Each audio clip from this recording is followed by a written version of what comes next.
Ora, viva! Queria cumprimentar antes de mais o auditório do History of Science, um programa conjunto da Universidade de Coimbra e da Universidade de Aveiro.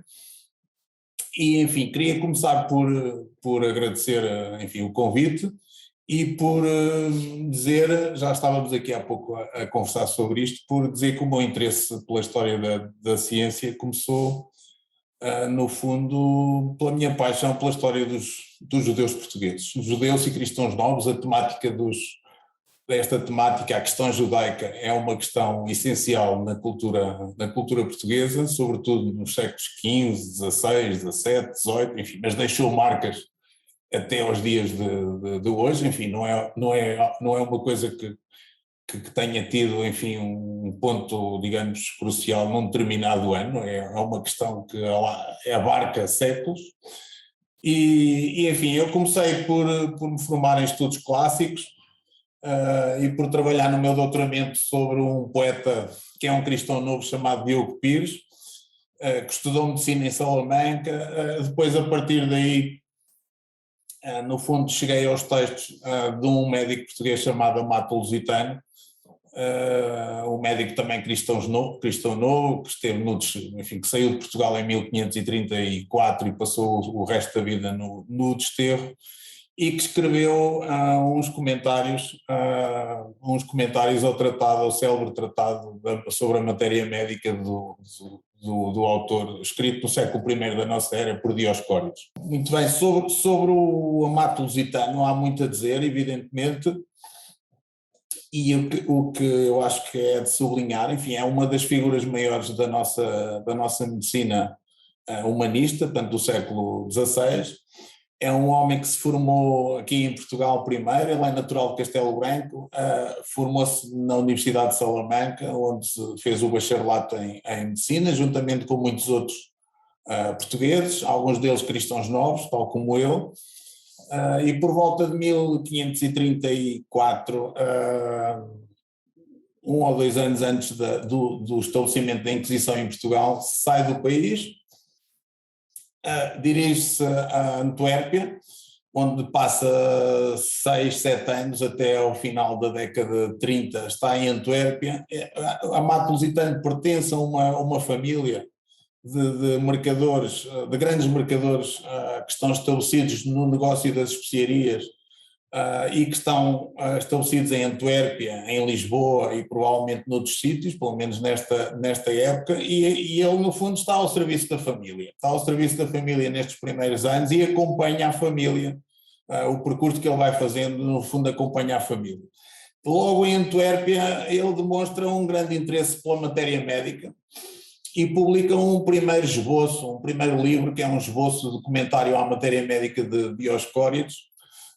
Ainda incompleto, não comenta o livro todo, tem uma série de deficiências, mas desde logo manifestou interesse pelo assunto, que aliás era um assunto de primeira grandeza na época, porque evidentemente que uma parte da matéria médica são matérias que já eram conhecidas dos romanos, como por exemplo a pimenta, a canela, etc., e que estavam a ser trazidas pelos portugueses desde que chegaram à Índia e começaram, no fundo, a trazer esses produtos em grandes quantidades e a distribuí-los pela Europa, precisamente pelo eixo Lisboa-Antuérpia.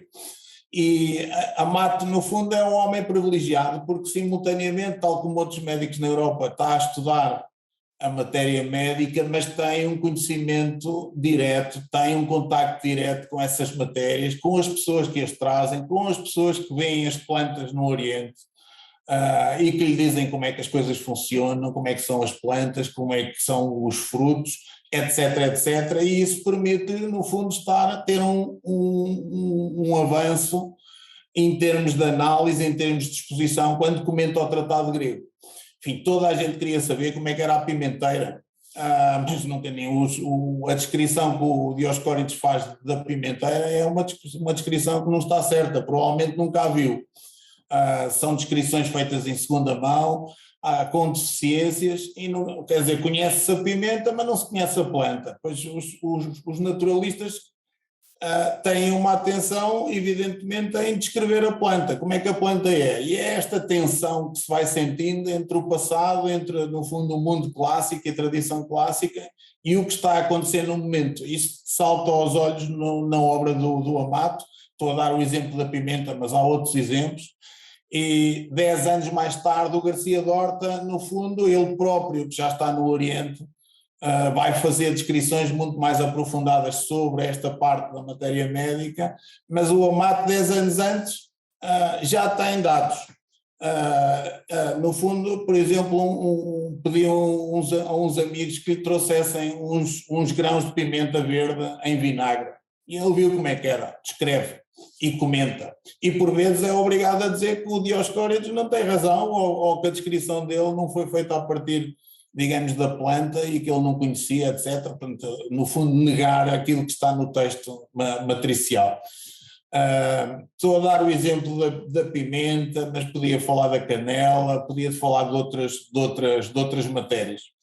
A vida do Amato, enfim, vai-se processando dele e, digamos, da nação portuguesa, dos cristãos novos que estão em Antuérpia. A partir de finais da década de 30, passam, no fundo, a ser atraídos por Ferrara. O Duque de Ferrara convida-os para ir para lá e é para onde vai a família do Amato e muitos outros. Há uma deslocação de gente, de capital, no final da década de 30, de Antuérpia para Ferrara. Ferrara passa a ser, a partir da década de 40, a partir de 1540, passa a ser o centro, digamos, da diáspora portuguesa na Europa.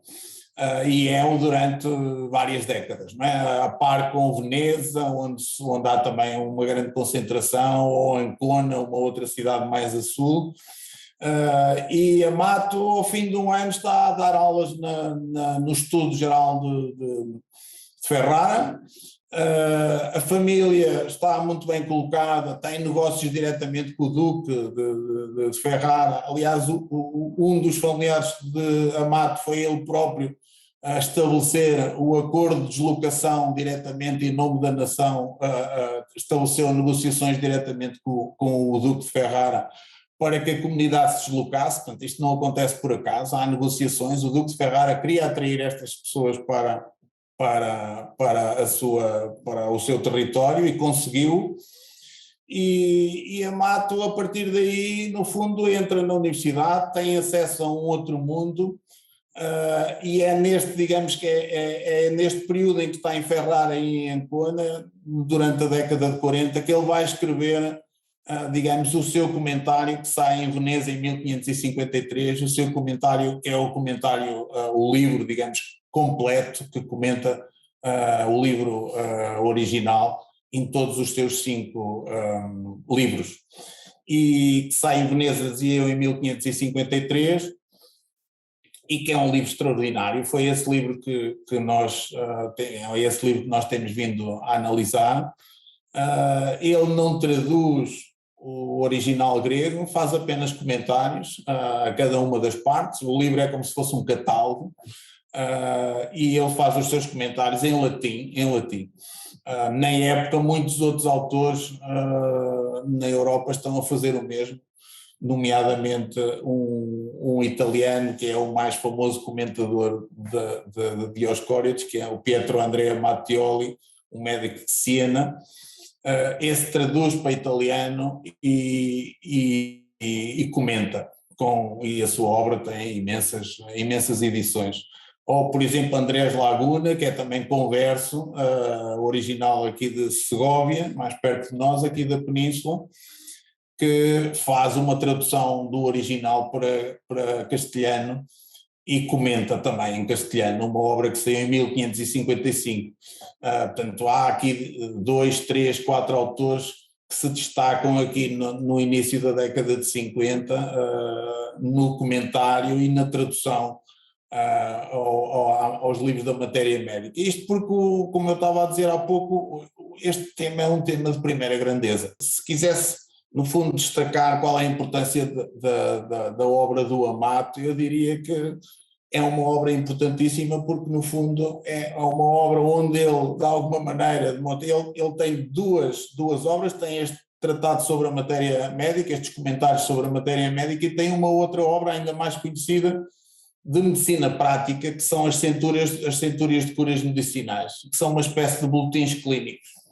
E é um homem, é um médico que, de alguma maneira, consegue conciliar de uma maneira bastante equilibrada a parte teórica com a parte prática. Porque ao mesmo tempo que está a comentar a matéria médica e tem conhecimentos, como há pouco referi, tem conhecimentos específicos sobre ela e tem um acesso a fontes que muitos outros não têm, faz esse comentário, mas simultaneamente está a tratar pessoas como médico.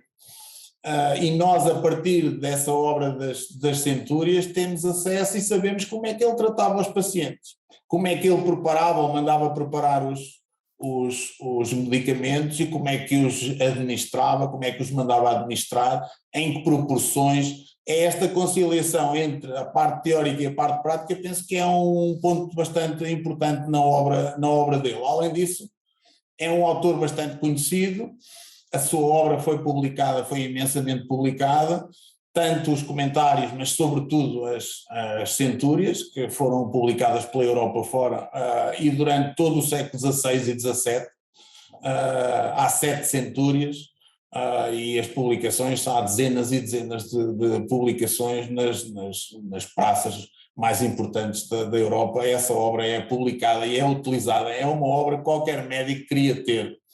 Qualquer médico ou qualquer boticário, porque queria saber o que é que podia fazer com um doente que tivesse uma determinada maleita, como é que o tratava, e ia ver evidentemente o que é que o Amato dizia, o que é que ele dizia sobre um doente parecido que lhe tinha, que aparecia numa dos boletins, não é? Portanto, daí o grande sucesso dessa obra. Ao mesmo tempo, é um autor, enfim, um pouco castigado. O facto de ser cristão novo fez com que ele e a sua família sofressem perseguições em vários dos sítios onde passaram, nomeadamente em Itália, não tanto em Ferrara, mas sobretudo em Ancona, por volta de 1555, e a sua deslocação depois para Salonica, no Império Otomano, deve-se também a confrontações que ele teve com o Pietro Andrea Mattioli, com o outro médico de Siena, que escreve um livro científico, digamos assim, onde se defende das críticas que o Amato lhe faz, e nesse livro ele entra dentro do campo religioso, ou seja, acusando o Amato de, no fundo, ser um mau cristão ou um falso cristão. E como é que um falso cristão pode ser um bom médico? Ou seja, não é um livro, não é uma disputa meramente científica, é científica e o campo religioso aparece também. Por influência dele, provavelmente Amato teve de ir para Salonica, ou seja, onde ele regressa ao judaísmo. Portanto, na fase final, nos últimos anos de vida, e pelo que podemos ver pela última centúria, pela última obra que ele escreveu, dá-se um regresso às claras ao judaísmo por parte de Amato. Se você gostou desse vídeo, dê um like, compartilhe. Aproveite para assinar o canal e ative as notificações.